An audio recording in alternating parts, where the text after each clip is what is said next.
নিজের অজান্তে যে এত বড় একটা ভুল করে ফেলবো বুঝতেই পারিনি। আসলে সব ভালোগুলোই আপনাদের সামনে আমরা তুলে ধরি, খারাপটা যে হয় এটা আসলে কখনোই বলা হয় না বা কখনো দেখানো হয় না, যেটা আমরা স্কিপ করি।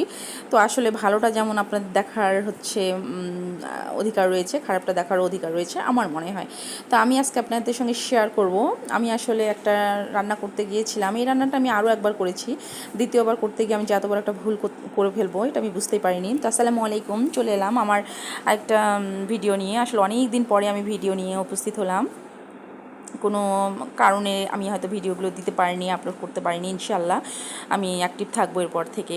তো যাই হোক, এখানে আমি খাসির মাংস নিয়েছি প্রায় 1 কেজির মতো নিয়ে, এখানে আমি পেঁয়াজ বেশি করে দিয়ে দিয়েছি, ফালা করা কাঁচামরিচ, তার উপরে দিয়েছি একটু গোটা মশলা, আমি 2 চা চামচ দিয়েছি রসুন।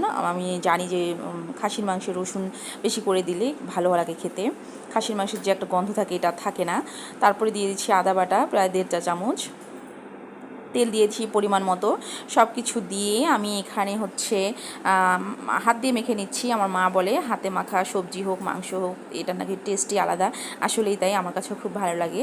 তো আমি হাত দিয়ে মেখে এখানে আমি হচ্ছে পানিটা একটু দিয়ে দিয়েছি, হাতে যে লেগেছিল সব মশলা এটা আমি পানি দিয়ে একটু ধুয়ে দিয়েছি প্রেশার কুকারে, তা কাভার করে দিয়েছি। এরপরে আমার মনে পড়লো, ওরে আমি তো আরেকটা জিনিস দিইনি, লবণ দেইনি। এটা হয়তো অনেকে খেয়াল করেছেন যা লবণ দেইনি। তো যাই হোক, এটা কেন স্কিপ করব, তা আপনাদের সামনে তুলে দিলাম, মানুষ তো ভুল ত্রুটি হতেই পারে। তো যাই হোক, এখানে আমি সুন্দর করে দিয়ে দিয়েছি, এখানে আমি সিটি দিয়ে আপনাদের সামনে আনলাম, সিটিটা দেখালাম না। তো এখানে আমি এক হাতে মোবাইলটা ধরে রেখেছি, আমি প্রিয়াকে বললাম তুমি প্রিয়া কষাও, আমি হচ্ছে মোবাইলটা ধরে থাকি। তো যাই হোক, এখানে প্রিয়া একটু সুন্দর করে কষায় টষায় নিচ্ছে। খাসির মাংসটা আমার মনে হয় এমনি রাখলেই ভালো হতো। তো যাই হোক, ওই আর কি একটা জিনিস খেতে ইচ্ছা করলো, তো আপনাদের সঙ্গে শেয়ার করছি। এভাবে অনেকে, আমি ছোটোবেলায় আমার দাদির হাতে আমার মায়ের হাতে এইভাবে রান্না খেয়েছি। আমাদের গাছের যখন শিম হতো, এই শিমের বিচি দিয়ে আমি খাসির মাংসটা রান্না করব। এর আগে আমি যেটা করেছিলাম গরুর মাংস দিয়ে করেছিলাম, বিশ্বাস করেন এতটা মজা হয়েছিল। তো যাই হোক, এখানে আমি খাসির মাংসটা ট্রান্সফার করে নিলাম কড়াইতে। তো এই তো আমার শিমের বিচিটা, এটা আমার সবচেয়ে বড় ভুল হয়েছে যে আমি তখনই ভিজাইছিলাম পানিতে। এটা আসলে সারা রাত এটা পানিতে ভিজায় রাখতে হতো, আর ফুলে তখন শিমের বিচির যে স্কিনটা এটা হচ্ছে আমাদেরকে খুলে ফেলতে হইতো। তো আমি যাই হোক এখানেই বড় ভুলটা করে ফেলেছি। শিমের বিচির ইয়াটা, স্কিনটা যেটা ছিল চামড়াটা, উপরের চামড়াটা আমি না খুলে গোটাই আমি মাংসের সঙ্গে দিয়েছি। আর এতে করে আমার মাংসের টেস্টটা বিশ্বাস করেন একেবারেই ভালো হয়নি, একদম ভালোই লাগেনি খেতে আর কি।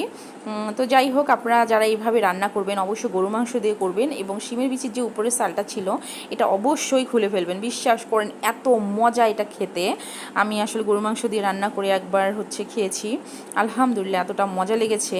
তো এভাবে করবেন। আমার হাজব্যান্ড আমাকে একটু শিমের বিচি এনে দিয়েছিল, বলেছে যে তুমি এর আগে যে একবার করেছিলে ওইভাবে করো। তো যাই হোক, বুঝতেই পারছেন যে কেমন হয়েছিল। তো এখানে শিমের বিচিটা ভালো করে একদম কষায় টষায় রান্না করে নামাই ফেললাম।